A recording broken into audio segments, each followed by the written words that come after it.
చాలా మందికి వాళ్ళ చిన్నప్పటి నుండి ఒక డౌట్ ఉంటుంది, డాలర్ కి రూపీకి ఎక్స్చేంజ్ రేట్స్ ఎందుకు డిఫరెంట్ గా ఉంటాయి. అమెరికాలో 10 లక్షల డాలర్స్ ఆస్తి ఉన్న పర్సన్ ని మిలీనియర్ అని అంటారు. అదే ఇండియాలో 10 లక్షల ఆస్తి ఉన్న అతన్ని మటుకు మిడిల్ క్లాస్ పర్సన్ అని అంటారు. 1 రూపీ $1 అయితే మీకు యాపిల్ ఐఫోన్ 6s 840 రూపీస్ కే వస్తుంది. 10 రూపాయల కోక్ డబ్బా జస్ట్ 60 పైసలకే కొనుక్కోవచ్చు. ఇక పెట్రోల్ అయితే మంచి నీళ్లు కొనుక్కున్నట్టు కొనుక్కోవచ్చు. చాలా ఇంట్రెస్టింగ్ గా ఉంది కదా. చాలా మంది 1 రూపీ $1 అయితే ఇలానే అవుతుందని అనుకుంటారు, కానీ ఇదంతా రాంగ్. ఇలా అస్సలు జరగదు. సో అసలు 1 రూపీ $1 అయితే నిజంగా ఏం జరిగిద్ది? So let's begin our today's episode.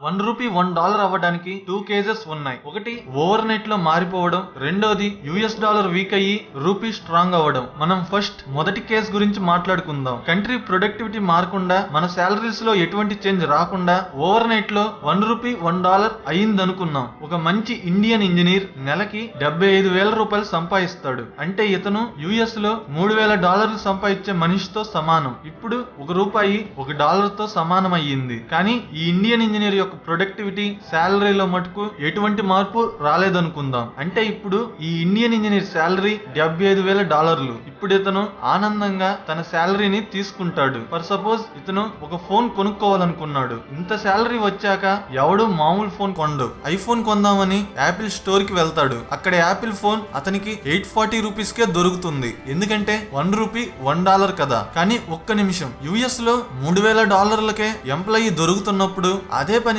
ఒక ఇండియన్ ఇంజనీర్ కి $75,000 ఇచ్చి పని చేయించుకోవాల్సిన అవసరం ఆ కంపెనీకి ఉంటదంటారా? సో ప్రతి ఒక్క Indian engineers, teachers, accountants, designers అందరినీ జాబ్ లో నుండి పీకేస్తారు. ఎందుకంటే ఇండియాతో పోలిస్తే బయట కంట్రీస్ లోనే చీప్ గా ఎంప్లాయీస్ దొరుకుతారు కాబట్టి. క్లీనింగ్ లాంటి పనులకి ఒక మనిషికి నెలకి $4,000 ఇచ్చే బదులు $1,000 పెట్టి వాక్యూమ్ క్లీనర్ కొనుక్కుంటారు. ఫ్రాంక్ గా చెప్పాలంటే ఇండియాలో ఉండే 40 మిలియన్ జాబ్స్ పోతాయి. జాబ్స్ లో నుండి తీసేస్తున్నారు కాబట్టి వీళ్ళు తక్కువ శాలరీలకే జాబ్ చేయడానికి సిద్ధపడతారు. అంటే నెలకి $2,500 శాలరీకే జాబ్ చేస్తారు. కానీ వాళ్ళు బ్యాంకుల నుండి తీసుకున్న లక్షల రూపాయల విలువైన లోన్స్ కట్టలేరు. ఎందుకంటే వీళ్ళకి వచ్చేది నెలకి $2,500 మాత్రమే. సో అప్పుడు బ్యాంకులన్నీ దివాలా తీసి ఆర్బీఐ దగ్గరికి పోతాయి. బ్యాంకులు స్థిరంగా ఉండాలని ఆర్బీఐ ఫుల్ గా కావాల్సినంత కరెన్సీని ప్రింట్ చేసిద్ది. అప్పుడు ఇన్ఫ్లేషన్ పెరిగిపోయి, అంటే వస్తువుల రేట్లన్నీ పెరిగిపోయి చివరికి మళ్ళీ $1 వాల్యూ $65 వస్తుంది.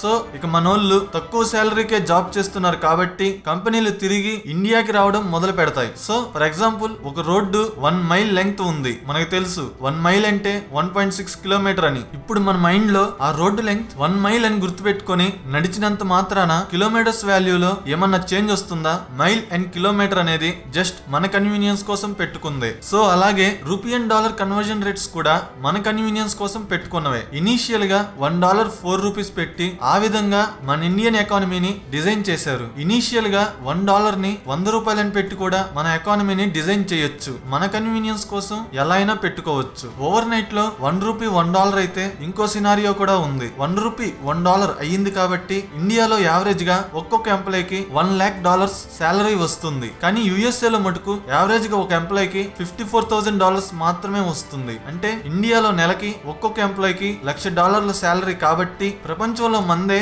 రిచెస్ట్ కంట్రీగా అయిపోతుంది. అంటే ప్రతి ఒక్కడు ఫారిన్ కంట్రీస్ ప్రొడక్ట్స్ కొనాలనుకుంటారు. ఎందుకంటే ఫారిన్ కంట్రీ ప్రొడక్ట్స్ మాత్రమే మనకి చీప్ గా దొరుకుతాయి. మన ఇండియాలో తయారు చేసిన మటుకు చాలా కాస్ట్లీగా ఉంటాయి. ఎందుకంటే కంపెనీస్ లో పనిచేసే ఎంప్లాయీస్ కి హై సాలరీస్ ఇవ్వాలి కదా. హై సాలరీస్ ఇవ్వాలంటే వాళ్ళు తయారు చేసే ప్రొడక్ట్స్ కాస్ట్ కూడా హైలో ఉంటుంది కాబట్టి. సో ఎవరు మన ఇండియన్ ప్రొడక్ట్స్ కొనరు. ఇండియన్ కంపెనీస్ అన్నిటినీ ఎత్తేస్తారు. మన దేశంలో ఏమీ తయారవ్వవు కాబట్టి ప్రతి ఒక్కటి ఇంపోర్ట్ చేసుకుంటాం. కొన్ని రోజుల తర్వాత మనోళ్ళ దగ్గర ఉన్న డబ్బులు అయిపోతాయి. జాబ్ చేసి సంపాదిద్దామంటే కంపెనీలు ఉండవు. మన దేశానికి టూరిజం మీద ఫారినర్స్ ఎవరు రారు. ఎందుకంటే మన దగ్గర అన్ని బాగా కాస్ట్లీగా ఉంటాయి. సో మనోళ్ళు జాబ్స్ కోసం వేరే దేశాలకి వెళ్ళిపోతారు. ఇక జీరో జీడిపి. ఎందుకంటే no mining, no agriculture, no production. మళ్ళీ యథావిధికి వచ్చేస్తుంది. సో ఆర్బీఐ వాళ్ళు రూపీని స్ట్రాంగ్ కానివ్వరు, అలా అని వీక్ కానివ్వరు. అలా చేస్తే మన దేశం చేసే ఎక్స్పోర్ట్స్ పెరుగుతాయి. ఎందుకంటే $1 కి రూపాయలు ఇస్తారు కాబట్టి. అలాగే ఇంపోర్ట్స్ తక్కువగా జరుగుతాయి, ఎందుకంటే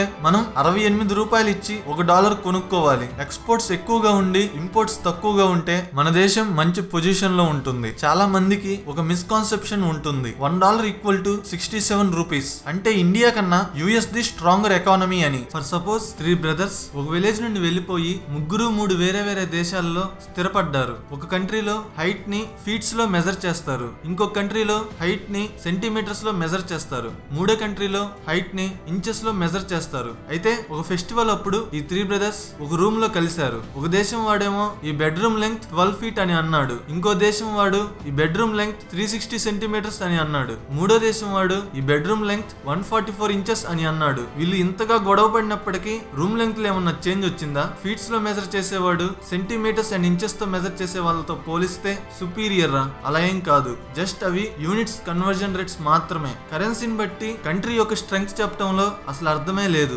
1 కువైట్ దీనార్ 400 జపానీస్ యెన్స్ తో సమానమై ఉండడం వల్ల కువైట్ జపాన్ కన్నా రిచెస్ట్ కంట్రీ ఏం కాదు, వాళ్ళు జస్ట్ డిఫరెంట్ యూనిట్స్ లో మెజర్ చేస్తున్నారు. అట్లా అనుకుంటే 1 రూపీ అనేది 1.6 జపనీస్ యెన్స్ తో సమానం, కానీ జపాన్ మనకన్నా వెల్ డెవలప్డ్ కంట్రీ. సో కరెన్సీని బట్టి కంట్రీ స్ట్రెంగ్త్ చెప్పలేం. సెకండ్ కేస్ గ్రాడ్యువల్ గా చేంజ్ అవ్వడం, అంటే $, వాల్యూ తగ్గి రూపీ స్ట్రాంగ్ అవ్వడం. ఇలా జరగాలంటే మన కంట్రీలోని ఇన్ఫ్లేషన్ యుఎస్ తో పోలిస్తే తక్కువ ఉండాలి. ఇలా ఎప్పటికీ జరగదు. 1 రూపీని $1 గా అసలు చేయగలమా? ఎస్, చేయొచ్చు. దీనికి కూడా 2 వేస్ ఉన్నాయి. సింపుల్ వే అయితే జస్ట్ ఒక న్యూ కరెన్సీని ఇంట్రొడ్యూస్ చేద్దాం, దానికి NIR అని పేరు పెడదాం, అంటే న్యూ ఇండియన్ రూపీ. అంటే కొత్త కరెన్సీ ప్రకారం 1 NIR ని 100 ఇండియన్ రూపీస్ కి ఈక్వల్ చేద్దాం. ఇప్పుడున్న కరెన్సీని డిమోనిటైజ్ చేసి ఓల్డ్ కరెన్సీని బ్యాంక్స్ దగ్గరికి వెళ్లి న్యూ కరెన్సీతో ఎక్స్చేంజ్ చేసుకోమందాం. అంటే బ్యాంక్ వాళ్ళు నువ్వు 100 ఇండియన్ రూపీస్ ఇస్తే వాళ్ళు నీకు ఒక NIR ఇస్తారు. బ్యాంక్స్ లో ఉండే డిపాజిట్స్ ని, లోన్స్ ని, మీ శాలరీని, వస్తువుల రేట్లని అన్నిటినీ NIR లోకి మారుద్దాం. సో ఇప్పుడు 1 NIR అప్రాక్సిమేట్ గా $1.5 తో సమానం అవుతుంది. చూడండి 1 రూపీకి ఎన్ని డాలర్స్ వస్తున్నాయో. కానీ $, తో పోలిస్తే ఇండియన్ రూపీయే గొప్ప అని చెప్పుకోవడానికి తప్ప ఈ ప్రాసెస్ ఎందుకు పనికిరాదు. సో ఒక దేశ గొప్పతనం అనేది కరెన్సీ వాల్యూ మీద డిపెండ్ కాదు, కంట్రీ ప్రొడక్టివిటీ మీద డిపెండ్ అయ్యిద్ది. ఫారిన్ కంట్రీ ఎంప్లాయీ తో పోలిస్తే నువ్వు 2 రెట్లు ఎక్కువ ప్రొడ్యూస్ చేయి, అప్పుడే ప్రపంచంలో మందే రిచెస్ట్ కంట్రీ అవుతుంది. అమెరికా ఎందుకంటే రిచెస్ట్ కంట్రీ, వాళ్ళ దగ్గర తక్కువ జనాభా ఉన్నప్పటికీ వాళ్ళ కంట్రీ ప్రొడక్షన్ ఎక్కువగా ఉంటుంది. మన దగ్గర ఇంత జనాభా ఉన్నప్పటికీ మన కంట్రీ ప్రొడక్షన్ తక్కువ ఉంటుంది. కారణం పేదరికం, ఎడ్యుకేటెడ్ పర్సన్స్ ఎక్కువ మంది లేకపోవడం, అంటే లిటరసీ రేట్ ఎక్కువ లేకపోవడం వల్ల కంపెనీస్ ఎక్కువ లేవు. కంపెనీస్ ఎక్కువగా లేకపోవడం వల్ల అన్ఎంప్లాయ్మెంట్ ఎక్కువగా ఉంటుంది. అండ్ ఇంకో విషయం, మనం ఒక ల్యాప్టాప్ ని ఇండియాలో 40,000 రూపీస్ పెట్టి కొంటున్నాం. అదే ఫీచర్స్ ఉన్న ల్యాప్టాప్ యుఎస్ లో 28,000 రూపీస్ కే వస్తుంది. ఎందుకంటే ల్యాప్టాప్స్ అనేవి ఇండియాలో మ్యానుఫ్యాక్చర్ కావు, వాటిని మనం ఇంపోర్ట్ చేసుకోవాలి. అలా ఇంపోర్ట్ చేసుకునేటప్పుడు మనకి ఎక్స్ట్రాగా local taxes, import duties, shipping charges, service charges అన్ని యాడ్ అవ్వడం వల్ల 28,000 రూపీస్ కి వచ్చే ల్యాప్టాప్ 40,000 రూపీస్ అవుతుంది. అనవసరంగా మన మీద 12,000 రూపాయల కాస్ట్ ఎక్స్ట్రాగా పడుతుంది. అదే ల్యాప్టాప్ ని ఇండియాలో మ్యానుఫ్యాక్చర్ చేస్తే 25,000 రూపాయలకే కొనుక్కోవచ్చు. ఎందుకంటే మన దగ్గర తక్కువ కాస్ట్ కే ఎంప్లాయీస్ వస్తారు కాబట్టి మ్యానుఫ్యాక్చరింగ్ కాస్ట్ కూడా తక్కువ పడుతుంది. కానీ ఇండియాలో మ్యానుఫ్యాక్చరింగ్ కంపెనీస్ తక్కువ. సో కంక్లూజన్ ఏంటంటే మన కంట్రీ కూడా అమెరికా లాగా రిచెస్ట్ అవ్వాలంటే 1 రూపీ $1 అవ్వనక్కర్లేదు. ఇంపోర్ట్స్ తక్కువగా చేసి ఎక్స్పోర్ట్స్ పెంచితే సరిపోతుంది. ఎక్స్పోర్ట్స్ పెరగాలంటే ప్రతి ఒక్కరు బాగా చదువుకుని మంచి జాబ్స్ చేయండి. కొంచెం డబ్బులున్న వాళ్ళు బిజినెస్లు చేయడం, లేకపోతే కంపెనీస్ పెట్టడం లాంటివి ట్రై చేయండి. సో ఇండియన్ కంపెనీస్ ఎక్కువగా ఉంటే ఇండియన్స్ కి ఎక్కువ జాబ్స్ వస్తాయి. కంపెనీస్ కి వచ్చే ప్రాఫిట్ కూడా ఫారిన్ కంట్రీస్ కి వెళ్లకుండా ఇండియాలోనే ఉంటుంది. ఇండియా డెవలప్ అవ్వడానికి ఉపయోగపడుతుంది. మీరు ఫారిన్ ప్రొడక్ట్స్ కొనడం వల్ల ఫారిన్ కంపెనీస్ కి బాగా లాభాలు వస్తున్నాయి. జాబ్స్ కూడా ఫారిన్ కంట్రీస్ కి వెళ్ళిపోతున్నాయి. వాళ్ళ ఎకానమీ బాగుపడుతుంది. సో మీరు ఏదన్నా కొనేటప్పుడు maximum made in India products కొనడానికి ట్రై చేయండి. అలా చేయడం వల్ల ఇండియన్ కంపెనీస్ కి లాభాలు వస్తాయి, ఇండియన్స్ కి జాబ్స్ కూడా ఎక్కువగా వస్తాయి. మన కంట్రీలో తయారు చేయలేని ప్రొడక్ట్స్ మాత్రమే ఫారిన్ కంపెనీస్ కొనుక్కోండి. ఎందుకంటే ప్రతి ఒక్క వస్తువు మనం తయారు చేయలేం. ఏ దేశము ప్రతి ఒక్క వస్తువు వాళ్ళ సొంతంగా తయారు చేయలేరు, కొన్ని ఇంపోర్ట్ చేసుకోవాల్సిందే. సో ఫ్రెండ్స్, నా ఎక్స్ప్లెనేషన్ మీకు నచ్చితే వీడియోని లైక్ చేసి మీ ఫ్రెండ్స్ కి షేర్ చేయండి. నా నెక్స్ట్ వీడియో ఒక విషయంలో భారత్ అమెరికాని చాలా తెలివిగా మోసం చేసింది. ఆ విషయం ఏంటి, ఎలా మోసం చేసింది అనేవి తెలుసుకోవాలంటే నా ఛానల్ ని సబ్స్క్రైబ్ చేయండి. Thank you.